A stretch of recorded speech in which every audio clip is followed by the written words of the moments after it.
بسم الله الرحمن الرحيم.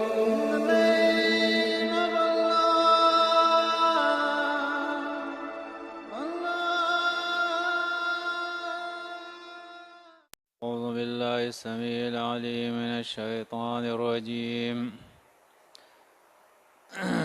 كيف يكون للمشركين عهد عند الله وعند رسوله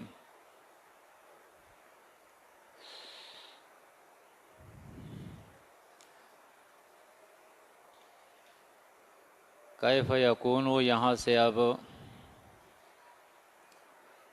قتال فی سبیل اللہ کی علتیں بیان ہو رہی ہے. سورۃ التوبہ دوسری رکوع ہے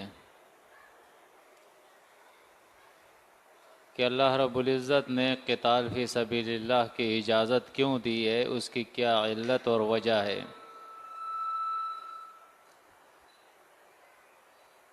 تو پہلی وجہ اس کی بیان کی کہ انہوں نے جو عہد کیا تھا مومنوں سے، وہ عہد انہوں نے توڑ دیا. فرمایا کیف یکون للمشرکین عہد عند اللہ وعند رسولہ، کس طرح ہوگا مشرکین کے لیے عہد معاہدہ اللہ کے نزدیک اور اس کے رسول کے نزدیک. الا الذین، سوائے ان لوگوں کے عاہدتم، جن سے تم نے عہد کیا ہے، معاہدہ کیا ہے، عند المسجد الحرام، مسجد حرام کے قریب. فاستقاموا لکم، پس اگر وہ مضبوط رہے تمہارے لیے، سیدھے رہے تمہارے لیے، قائم رہے اپنے عہد پہ تمہارے لیے، فاستقیموا لہم، تو تم بھی ان کے لیے قائم رہنا. ان اللہ، بے شک اللہ، یحب المتقین، محبت کرتا ہے عہد کے توڑنے سے اپنے آپ کو بچانے والوں سے. جو لوگ عہد نہیں توڑتے، عہد پورا کرتے ہیں، ایسے لوگوں سے اللہ رب العزت محبت کرتا ہے. کیفا، کس طرح، یعنی اس کا معنی ہے کیفا یکون لہم، کس طرح ہوگا ان کے لیے. وَإِن يَظْهَرُوا عَلَيْكُمْ، اور اگر یہ غالب آ گئے تمہارے اوپر، یعنی یہ مشرکین یہ اپنی کمزوری کی وجہ سے تم سے معاہدے کرتے ہیں، اگر یہ تم پر غالب آ گئے، لا يرقبوا فیکم، لا يرقبوا، تو یہ لحاظ نہیں کریں گے، فیکم، تمہارے معاملے میں، تمہارے بارے میں، اِلًّا، قرابت کا، ولا ذمہ، اور نہ معاہدے کی ذمہ داری کا. نہ تو اپنے معاہدے کا یہ لحاظ کریں گے اور نہ قربت کا، تمہارے ساتھ جو رشتے اور قربت ہے ان کے. یردونکم، یہ راضی کرتے ہیں تمہیں، خوش کرتے ہیں تمہیں، بافواہہم، اپنے زبانوں سے، اپنے منہ سے، وَتَأْبَى قُلُوبُهُمْ، اور ان کے دل جو ہے وہ انکار کرتے ہیں. ان کے دل جو ہے وہ تم سے محبت نہیں کرتے. یعنی مشرک یہ وہ قوم ہے جسے دین کی سمجھ ہی نہیں، جسے ایمان کی سمجھ نہیں، جسے اللہ کی کتاب کی سمجھ نہیں. لیکن ان کے مولویوں اور پیروں نے، ان کے فرقوں نے ایسی ایسی پٹیاں ان کو پڑھائی ہوتی ہے کہ نہ اپنا چھوڑو اور نہ کسی کا چھیڑو. اور بس جو آباء و اجداد نے کیا ہے اسی کے اوپر قائم رہو۔ تو یہ مشرک اتنے سخت ہوتے ہیں اپنے باطل دین کے اندر کہ کمزور ہوتے ہیں، تو اس وقت یہ زبان سے تو بات کریں گے، اخلاق کے ساتھ راضی کریں گے مومنوں کو، لیکن ان کا دل جو ہے پھر بھی انکار کرے گا۔ وَأَكْثَرُهُمْ فَاسِقُونَ، اور ان کی اکثریت فاسقوں کی ہے۔ جن لوگوں کے عقائد کے اندر شرک ہے، یہ لازمی نتیجہ ہے کہ ان کے اعمال کے اندر بھی خرابیاں ہوں گی۔ آپ دیکھ لیں، بڑی بڑی پگڑیاں باندھی ہوگی، ہاتھ میں تسبیح ہوں گے، بڑے بڑے جبے پہنے ہوں گے، اور بڑی بڑی لمبی داڑیاں رکھی ہوگی، نمازیں پڑھیں گے، تہجد پڑھیں گے، نوافل پڑھیں گے، حج اور عمرے ادا کریں گے، خیر و خیرات کریں گے، لیکن آپ ان کے زندگی کو اگر دیکھو گے تو اس کے اندر فسق اور فجور بھرا ہوگا، وعدہ خلافی، جھوٹ، ناپ تول میں کمی، رشوت، سود، بے حیائی، فحاشی، معاشرے کی سب تمام برائیاں ان کے اندر موجود ہوگی۔ فرمایا وَأَكْثَرُهُمْ فَاسِقُونَ، ان کی اکثریت جو ہے وہ فاسقوں کی ہے، نافرمانوں کی ہے۔ اشتروا بآیات اللہ، لیتے ہیں یہ اللہ کے آیات کے ذریعے، اللہ کے آیات پر ثمناً قلیلاً، قیمت تھوڑی سی۔ ان کے علماء کی یہ حالت ہے مشرکوں کی جن کے عقائد کے اندر شرک ہے، کہ اللہ کی آیات پر، اللہ کی کتاب پر یہ پیسے لیں گے۔ آج بھی آپ دیکھیں، مساجد، مدارس، خانقاہیں، یہ کمائی کا ایک بہت بڑا ذریعہ بنا ہوا ہے، ایک بہت بڑا ذریعہ بنا ہوا ہے، اور باطل دین کے ذریعے، ملاوٹی دین کے ذریعے لوگوں کی جیبوں سے پیسہ نکالا جا رہا ہے۔ ایک وہ دور تھا نبی کریم صلی اللہ علیہ وسلم کا کہ آپ صلی اللہ علیہ وسلم خود تجارت کرتے تھے، صحابہ کرام تجارت کرتے تھے، بکریاں چراتے تھے، جنگل سے لکڑیاں لا کے توڑ کے بازار میں بیچتے تھے۔ لیکن آج ایک دور یہ ہے کہ ہمارے دور کے پیر اور علماء وہ کام نہیں کرتے ہیں، ان کا کام یہی ہے، مساجد، خانقاہ، مدارس، یہ ان کی کمائی کا ذریعہ ہے۔ اس دور کے اندر جو پیسہ فی سبیل اللہ خرچ ہوتا تھا وہ مساجد کی تعمیر، قتال اور جہاد فی سبیل اللہ کے لیے، اور اس کے علاوہ بیواؤں، مسکینوں، یتیموں، غرباؤں کے اندر جو لوگ قرضدار ہوتے تھے، غلام ہوتے تھے، ان کو آزاد کیا جاتا تھا، جو مسافر ہوتے تھے ان کی مدد کی جاتی تھی، یہ طریقے تھے۔ آج تو آپ دیکھیں ہمارے مدارس اور مساجد پر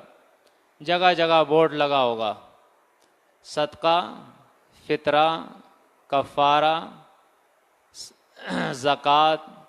کھالوں کے پیسے، یعنی دنیا بھر کے جتنے بھی مدے ہیں، جتنے بھی انفاق کے ذریعے ہیں، وہ سب کے سب انہوں نے لکھے ہوں گے۔ تو بھائی یہ سارا چیز جو ساری رقم جو تم جمع کرو گے اور کھا جاؤ گے، تو یہ یتیم، مسکین، بیوہ، غریب لوگ، بیمار لوگ، مسافر، قرضدار، یہ سارے لوگ کہاں جائیں گے؟ ان کی مدد کہاں سے ہوگی؟ سارا ہڑپ کر جائیں گے۔ تو قرآن مجید کہتا ہے کہ اشتروا بآیات اللہ ثمنا قلیلا، یہ لیتے ہیں اللہ کی آیات پر، اشترا بمعنی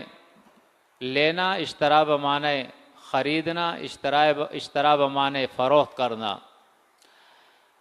یہ لیتے ہیں یا فروخت کرتے ہیں اللہ کی آیات کو قیمت تھوڑی سی۔ آج آپ دیکھ لیں یہ تعویذ اور گنڈوں کا کاروبار ہے، اس کی الگ ان کی فیس ہے، نکاح پڑھائیں گے اس کی الگ فیس ہے، نماز پڑھائیں گے اس کی الگ تنخواہ ہے، قرآن سکھائیں گے اس کی الگ تنخواہ ہے، ہر چیز کے اوپر فیس ہے، تنخواہ ہے، چندے ہیں، اور اس طرح اس دین کو ایک کاروبار کا ذریعہ بنایا ہے۔ اور اصل وجہ یہی ہے کہ آج علماء جب اس ڈگر پہ آ گئے ہیں تو ہمارے جو امیین ہے، عوام ہے، وہ دین سے دور ہو گئے۔ کیوں؟ ایک خاص طبقہ ہے دین کو سیکھتا ہے، باقی لوگ کہتے ہیں ہمارا مولوی جانے، اس کا کام جانے، دین ہمیں کیوں سیکھے، کیوں ہم دین سیکھیں، ہمارا عالم ہے نا۔ حالانکہ حدیث میں آتا ہے طلب العلم فریضۃ علی کل مسلمۃ و مسلمہ، کہ دین کا علم حاصل کرنا جو ہے فریضۃ علی کل مسلمۃ،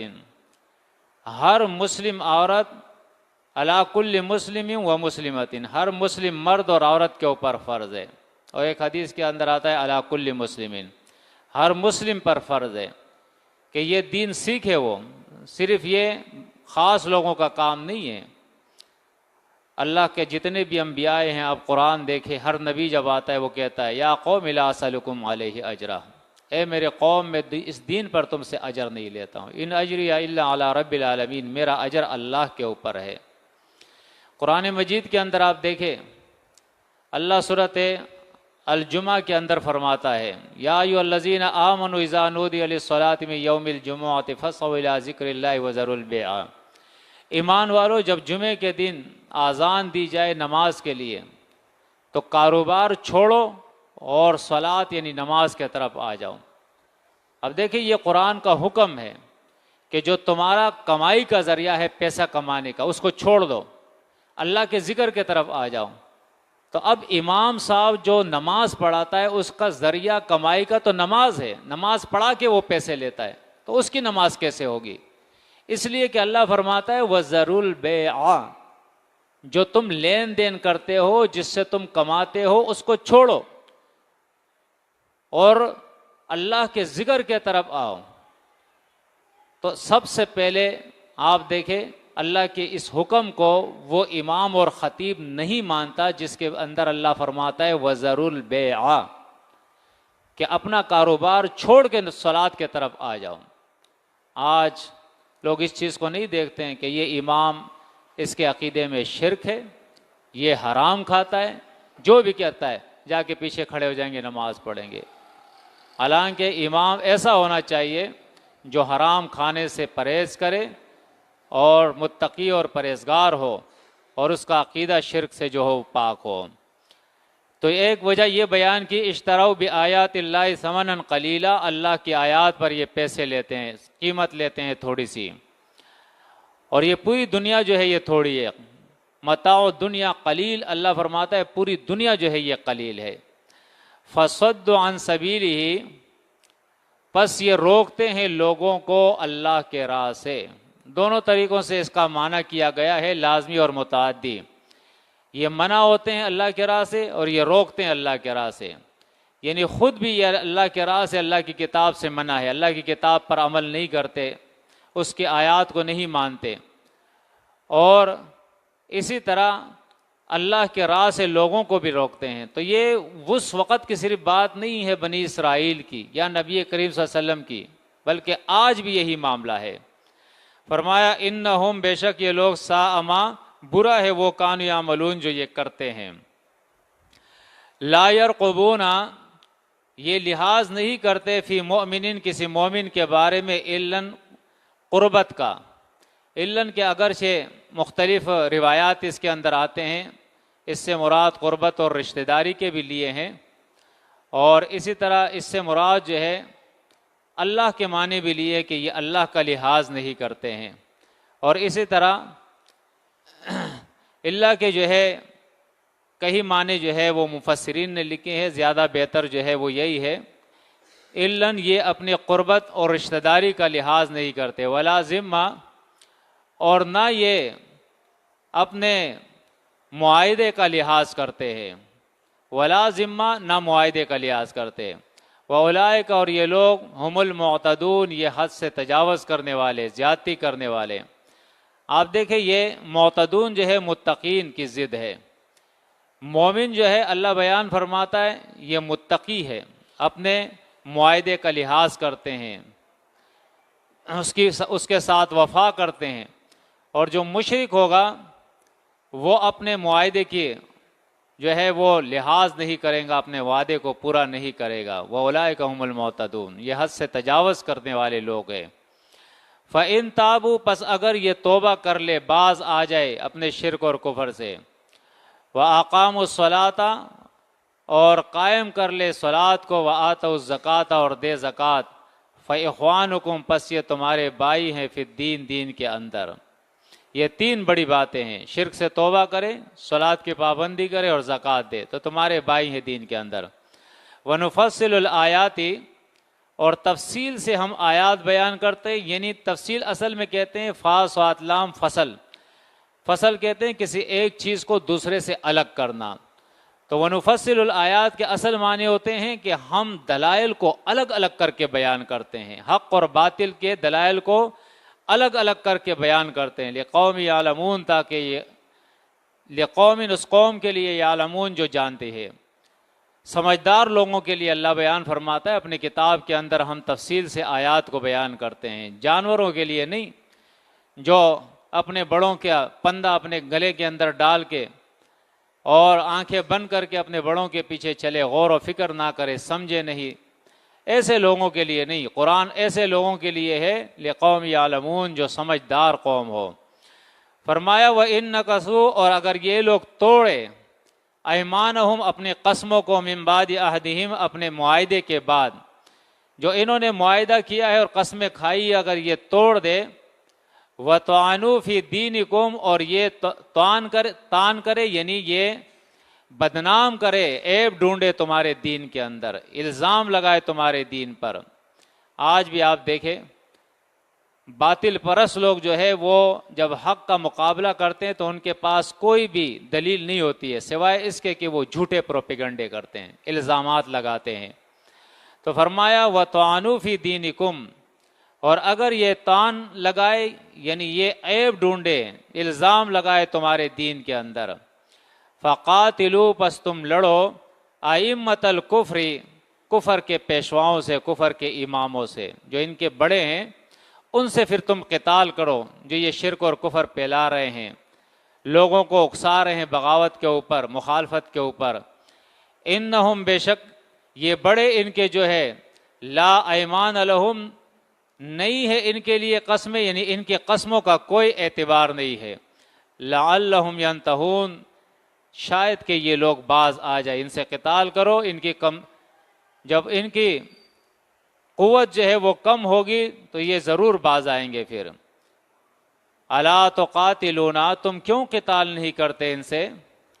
قومن ایسی ایک قوم سے، نکثوا ایمانہم جنہوں نے اپنی قسمیں توڑی ہے، وہموا باخراج الرسول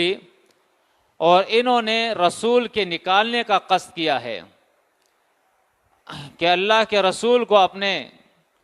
شہر سے، اپنے ملک سے نکالے، مکے سے نکالے۔ وَهُمْ بَدَؤُوكُمْ أَوَّلَ مَرَّةٍ اور انہوں نے پہل کیا ہے پہلی مرتبہ۔ دیکھیں یہ وہ بات ہے جو قرآن نے بیان کی ہے، وَهُمْ بَدَؤُوكُمْ اور انہوں نے پہل کی ہے تم پر، أَوَّلَ مَرَّةٍ پہلے مرتبہ،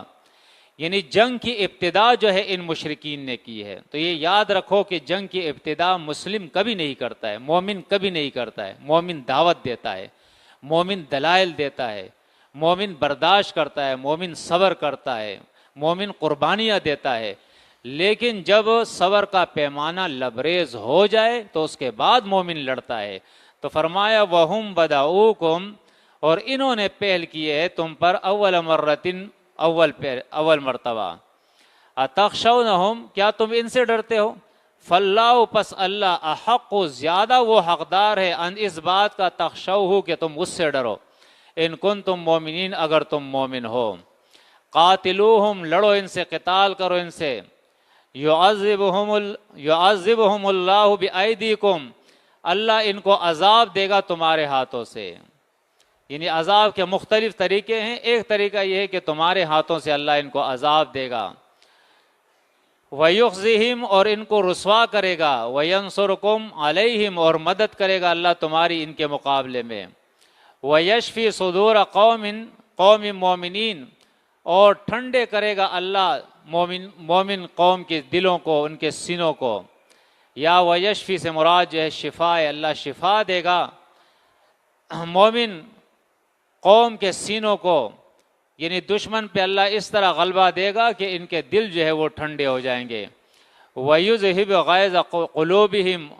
اور دور کر دے گا اللہ ان کے دلوں کے غصے کو۔ وَيَتُوبُ اللَّهُ، اور مہربانی فرمائے گا اللہ عَلَىٰ مَنْ، اس کے اوپر یشاء، جس کے لیے اللہ چاہے گا۔ یہ آخری دو جملے جو ہے وَيُذْهِبْ غَيْظَ قُلُوبِهِمْ وَيَتُوبُ اللَّهُ عَلَىٰ مَن یشاء، بعض لوگوں نے اس کا یہ بھی ترجمہ کیا ہے کہ اس سے مراد جو ہے وہ مشرکین کافر ہے، کہ اللہ رب العزت ان کے دلوں کے غصے جو اسلام کے مومنوں کے لیے ان کے دلوں میں غصے تھے، وہ اللہ جب ان کو رسوا کرے گا اور ان کو کمزور کرے گا تو وہ غصے ان کے خود ختم ہو جائیں گے۔ اس لیے کہ ہمیشہ دیکھیں یہ اصول ہے، غصہ آتا ہے کمزور کے اوپر، زوراور پر کسی کو غصہ نہیں آتا ہے۔ جب یہ دیکھیں گے کہ یہ مومن اب زوراور ہوں گے تو ان کے غصے سارے ختم ہو جائیں گے۔ وَيَتُوبُ اللَّهُ عَلَىٰ مَن یشاء، اور مہربانی فرمائے گا جس پر وہ چاہے گا، یعنی ان میں سے بعض لوگوں کو اللہ توفیق دے گا، وہ توبہ کریں گے، ایمان کو قبول کریں گے اور اسلام کے طرف آ جائیں گے۔ واللہ، اور اللہ علیم، جانتا ہے، حکیم، حکمت والا ہے، علم والا ہے، حکمت والا ہے۔ ام حسبتم، کیا خیال کیا ہے تم نے، ان تترکوا، کیا تمہیں چھوڑ دیا جائے گا، ولما یعلم اللہ الذین، اور ابھی تو اللہ نے ظاہر ہی نہیں کیا ہے ان لوگوں کو، جانا ہی نہیں ہے ان لوگوں کو، جاہدوا، جو جہاد کرتے ہیں، منکم، تم میں سے، جو تم میں سے مجاہد ہے ان کو تو اللہ نے ابھی ظاہر ہی نہیں کیا ہے۔ ولم یتخذوا من دون اللہ، اور نہ ان لوگوں کو اللہ نے ظاہر کیا ہے کہ وہ نہیں بناتے اللہ کے علاوہ، ولا رسولی، اور نہ اللہ کے رسول کے علاوہ، ولا المومنین، اور نہ مومنوں کے علاوہ، ولیجا، دلی دوست، جگری دوست، رازدار۔ ولج اصل میں کہتے ہیں ایک چیز کا دوسری چیز کے اندر داخل ہو جانا، تو فرمایا ایسی دوست جو آپس کے اندر ان کے اتنے گہرے تعلقات ہو، جس طرح قرآن مجید کے اندر آتا ہے یولج اللیل فی النہار ویولج النہار فی اللیل، اللہ رات کو دن میں داخل کرتا ہے، دن کو رات میں داخل کرتا ہے۔ تو جب رات کو دن میں داخل کرتا ہے تو رات غائب ہو جاتی ہے، دن آ جاتا ہے، اور جب دن کو رات میں داخل کرتا ہے تو پھر کیا ہوتا ہے، دن غائب ہو جاتی ہے اور رات آ جاتا ہے۔ یہ دن اور رات جو آتے جاتے ہیں، ایک کو دوسرے کے اندر ولج کرتا ہے، اندر داخل کرتا ہے۔ اسی طرح مومن ہے کہ مومن کے تعلقات آپس کے اندر ایسے ہونے چاہیے کہ مومن جو ہے ایک جسم ہو۔ اللہ کے رسول صلی اللہ علیہ وسلم نے فرمایا کہ اس کے جسم کے کسی ایک عضو پہ درد آ جائے تو پورا جسم وہ بے چین ہو جاتا ہے۔ اسی طرح ایک مومن پہ اگر تکلیف ہو تو سارے مومن بے چین ہو جائے، اور ایک مومن اگر خوش ہو تو سارے مومن خوش ہو جائے۔ ان کا تعلق ایسا ہونا چاہیے۔ تو فرمایا ابھی تو ہم نے تم میں سے مجاہدوں کو اور ان لوگوں کو ظاہر ہی نہیں کیا ہے جن کی دوستی اللہ کے رسول اور مومنوں کے ساتھ فقط خاص ہے، کسی اور کے ساتھ وہ دوستیاں نہیں کرتے ہیں۔ فرمایا واللہ خبیر بما تعملون، اور اللہ باخبر ہے اس سے جو تم کرتے ہو، یعنی جو تم کرتے ہو اللہ اسے جانتا ہے۔